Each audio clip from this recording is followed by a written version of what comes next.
What's going on, everybody? This is D from the Speaking Boldly Sports Podcast, boxing recap from this past weekend. What's today? It's Tuesday. I'm a little behind, but no. Shout out to William Zepeda for getting the W and the WBC strap over Lamont Roach. That was a good fight, competitive for the first 3 rounds. Lamont Roach did good in the first 2 rounds. I think he won the first 2. In my opinion, after round 3 through 12, it was all William Zepeda. Dominant performance by William Zepeda. Bounce back win coming off that loss from Shakur.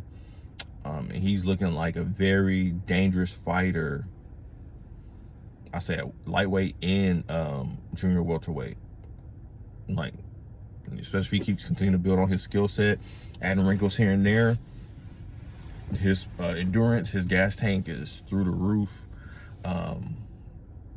Good punching power, good punch placement. I'm like, yeah, he's a problem for that. And it has been talks, I think more so from fans, but him and Abdullah Mason, that would be a good scrap, man. That would be a unification bout, WBC and WBO belts on the line.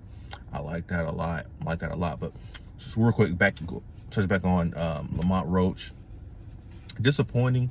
Understand losses happen, but just the way that loss happened, to be honest, I was just watching the fight. I didn't have a dog in the race, but I was interested in this fight. I didn't do any type of predictions or who I thought was going to win. I felt like it could go either way, 50-50 on paper. But yeah, he one thing in the first 2 rounds, he was good counters. Had good defense from a standpoint of like having his hands back, catching shots. Not enough output, no footwork and no foot movement and no head movement as the fight progressed. He was just, shelling up as well. So it was like, kind of same way he fought Tank. I guess that's just his style, period. It's just he needs to up his work rate because he's not a big puncher at maybe period. So I was just like, dude, like, come on, man, give me something, just as far as us watching a fight. You're like, okay, what can you do? But maybe just, I don't know, tough camp, whatever, had injuries, whatever case may be. But hey, back to the drawing board. But really, you got to work on his work rate if possible. Everybody has their style. He's been boxing for however long, it's his style, but you got to be able to switch it up. Work rate, head movement, been able to move your feet, angle off, something, do something, because that brother after a while was a sitting duck. And I also thought that he was going to get stopped as well, because there was a few times, maybe around, it was 2 times I looked in his face. He got hit with some good shots, some body shots especially. It was like he was about ready to tap out. I said, Zepeda, go stop him. But I give him credit for going through all 12, taking that punishment like he did. So big shout out to William Zepeda. I missed a Conceição and Mortile fight, but shout out to Mortile. I know he's moving up to 140, so do some things there. I really need to pay closer attention to him, because I haven't really paid close attention to him just to really give a better assessment, but do that down the line. But as far as the lightweight division, just want to touch on that real quick with the champs. William Zepeda, WBC, I believe.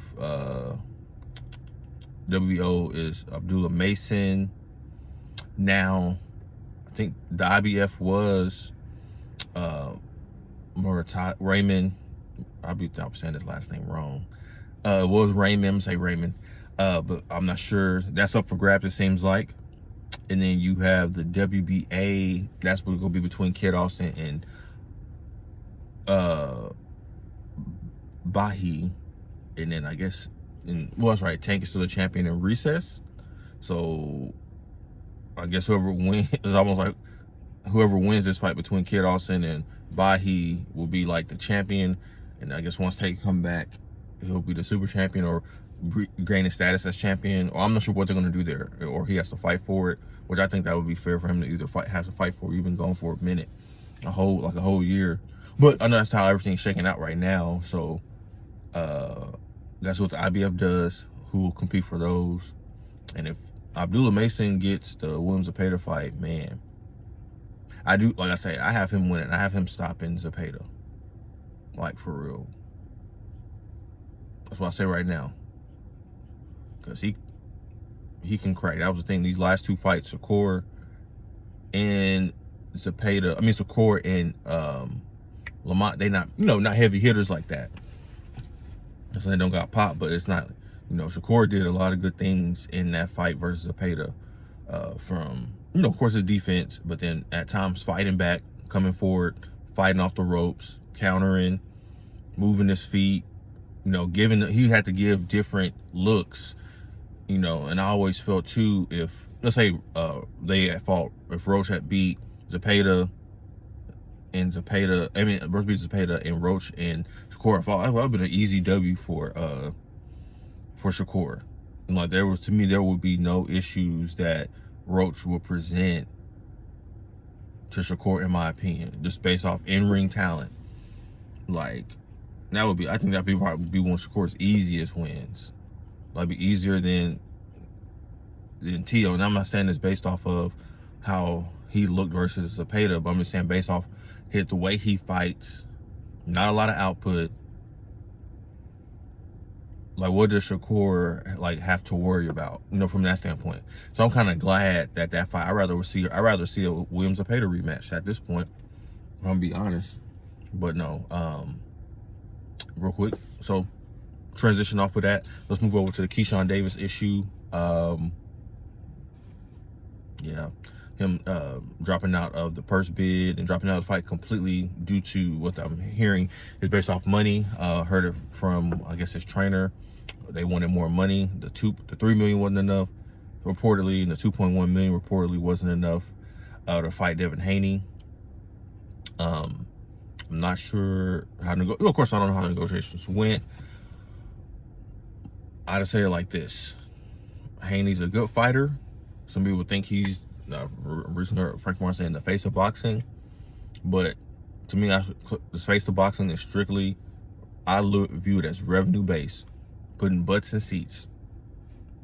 And if you do that, that's what makes you the face of boxing, or a face of boxing. Canelo do that at a high level, and so does Tank Davis at a high level. They put butts in seats. People want to see them fight or see them lose, whatever the case may be. People want to see them. So if you're not doing that, to me, you're not the face of boxing. Now, are you a name in the sport? Yes, like Shakur is a name. Devin Haney is a name. Not saying they can't transition to becoming the face or the money maker or bringing in the money. That's really a select few guys. I feel like Boots is on his way. So is David Benavidez, are on their way to becoming those two guys also in the sport, along with Canelo and Tank, that are really the face of boxing based off the way they fight, but also, like I say, the revenue aspect. Big gates, putting butts in seats, pay-per-view sales. You know what I'm saying? Or if it's not on pay-per-view, how many views you getting on, I'll say regular TV. I forgot the terminology they use for that. But so I would say, back to Keyshawn and the money, it's almost like Devin Haney is a big name. If you beat Devin Haney, that's saying something, because he's a great fighter. Straight up. If you beat Shakur Stevenson, that's saying something, because he's a great fighter. If you beat David Benavidez, Jerron Buchanan, Tank Davis, Bam Rodriguez, Nawe Inoue, if you beat those guys, that means whoever you are, you're a great fighter. Or good, or you had a good night, whatever the case may be, but you're a good, really, you somebody to be looking at. But that don't necessarily mean that your payday should be, from a financial standpoint, that your payday should be up here. Because it also goes back to we bring y'all two together, what can this fight actually produce? So if Keyshawn Davis versus Haney was on pay-per-view, honestly, how many pay-per-views that thing go sell? 100,000? I'll say so. I'll be definitely below. I don't know. I'm saying maybe 100 max, somewhere 100,000 to 150,000, somewhere in there. That's what I'm saying. If it was on paper, I know it's gonna probably be on the zone, but maybe on the zone pay-per-view. I don't know. But that's all I'm saying from that standpoint. When I'm looking at it that way, that's one thing that I think you have to consider, because not everybody's a superstar. It's like in boxing, that's really select few. Like I said, to me, David Benavidez, Boots are on their way. They're not superstars yet. Are they stars in the sport? For sure. Their names are buzzing. Right now, I say really, it's only Tank and Canelo that are true superstars in the sport. Devin Haney, in my opinion, is not a superstar. Shakur is definitely not a superstar. Based off not your in-ring ability, but what do people know you outside of boxing, outside of boxing fans? Are you a household name? Canelo, currently in boxing, yes. And so is, in my opinion, Tank Davis, and that's it. That's what a superstar is. When some random person that don't even like sports probably knew who Floyd Mayweather was. Oh, yeah, I've heard of that person. Yeah, he boxes, right? Okay. Tiger Woods, superstar. People outside of that sport of golf know, that's Tiger Woods. Don't even know nothing else about golf, but know Tiger Woods. Know who Michael Phelps is. Know about who Usain Bolt is. So things like that is what we start throwing around superstar. Even the term star, like we gotta, like, okay, who outside of your sport and outside of the fans that are really dedicated to the sport and keep up with it, those are things you have to look at. And so I think maybe there was nothing wrong with, you should never, like I say, you are what you negotiate. You never want to undervalue yourself in life, period. But then it's also a balance of then understanding the reality of the situation.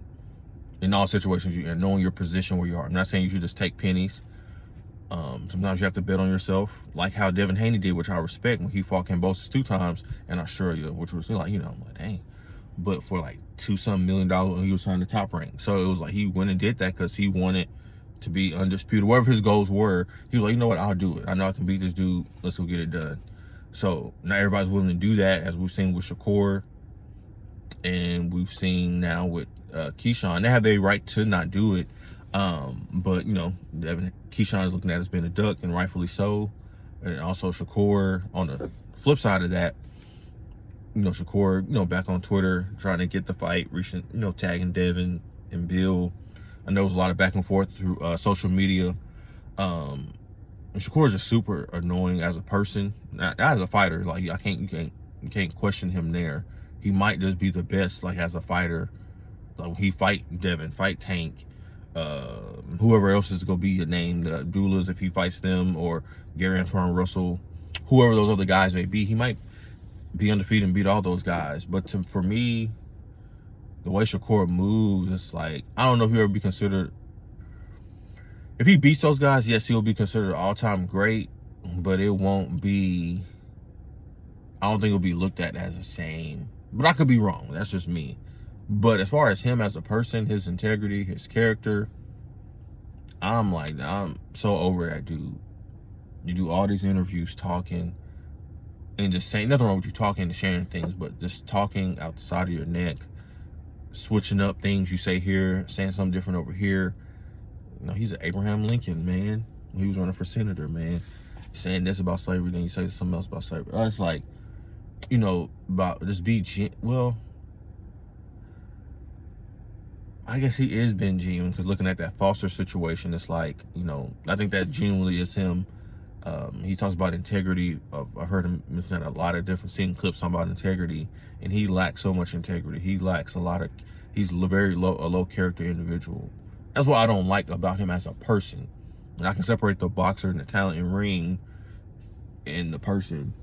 So I'm just like, come on, dude. Like, honestly, he should be about to fight Foster, in my opinion. Granted, I know he signed with Zuffa, so that may be a conflict of interest, and with Top Rank, and that's where Foster is, so it may be a conflict of interest there with I don't know what those agreements and contracts look like. But, so, I know Shakur keeps talking about, Devin Haney ain't got nobody to go fight Boots, which I think is weird. Why are we mentioning Boots? Boots is at 154 and has potential fights lined up with either Josh Kelly or maybe Virgil Ortiz. So Boots is good. He don't necessarily have a fight announced yet, and neither does Devin Haney. That don't mean Devin Haney is not fighting Boots. And none of these cats that's currently at welterweight or currently at junior welterweight, which is also welterweight, but whatever. None of these cats is touching Boots. So Ryan Garcia, Devin Haney, anybody at 140, Gary Antoine Russell, I know they fought in the amateurs, whatever. none of them touching boots.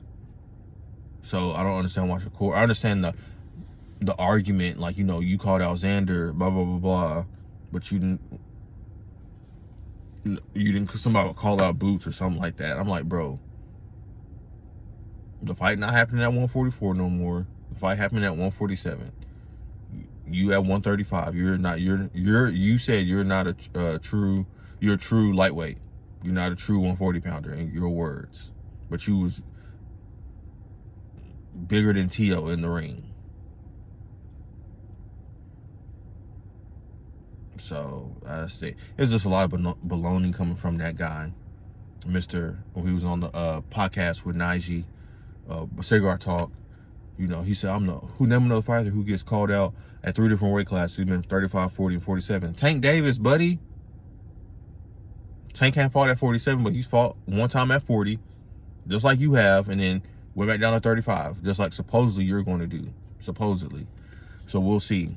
But I'm just saying, Tank, bro, people was, at one point, I think, it was talk. Trash talk. Him and Bud was getting into it. You know, Bud was still at 47. I'm just saying. He fought at 40. You know, of course, he's been campaigning at 35 for however long. But, like, even fans have called him to move up to 40 and fight some of those guys. And the thing is with Shakur is, like, you talk too much. You were saying that you would fight Conor Ben at 54 or 47. Nobody forced you to say these things. That's the other thing. It's not like nobody egged you on. Fans hear you say these certain things and then, okay, we're just holding you accountable for what you said. Shakur Foster said he would fight you at 35 or 40. Cool. Because you had a belt at 35, but then you had just fought at 40. You was like, okay, I'll come up. And you're talking about you want to get your credit for the Foster fight. You get credit by actually fighting the fight. You can't force people or fans to give you credit. Trust me, the fans will give you credit if you fight Foster based off the build-up and it seemed like the true animosity y'all have between y'all. Trust me, you'll get credit. But you keep talking about, well, he's a 30-pounder, and then if I bring him up, I don't give my credit. You can't worry about that, bro. Fight the fight. You don't know you can beat him? That's what it's coming off to me. Like, you got some concerns if whether or not you can beat him. That's what it seemed like. Because, you know, there's a little lack of confidence there, in my opinion, coming from Shakur. When it comes to Foster, in my opinion. But, my brother, you got to fight the fights. You do a lot of talking. You don't want to fight Ryo. Y'all right there with Zuffa. Like, why not? You need to fight. Fight him.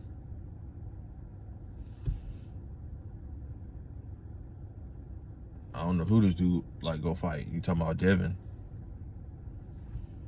Like Bill said, you a matchmaker. Yeah, because you can matchmake Raymond Ford. Where his next fight at? Try to matchmake, well, Keyshawn. You know, his next fight, maybe he'll renegotiate with Devin. But I'm just like, that's your core, man. I know he still got his fans defending him, some certain fans. But he's hard to like. Very hard to like. But yeah, that's all I got. A little recap between actual fights that happened and fictional drama. Well, actual drama, non-fights that are occurring. But hopefully Keyshawn and Devin can maybe, I would like to see if they can get back to renegotiating, get that fight going. He can negotiate the amount of money he want, you know, hopefully. Need to ditch Shakur, but that's besides the point. But that's all I got. Dwaylen D is out. Y'all have a good day. Boxing recap, boxing talk. Peace.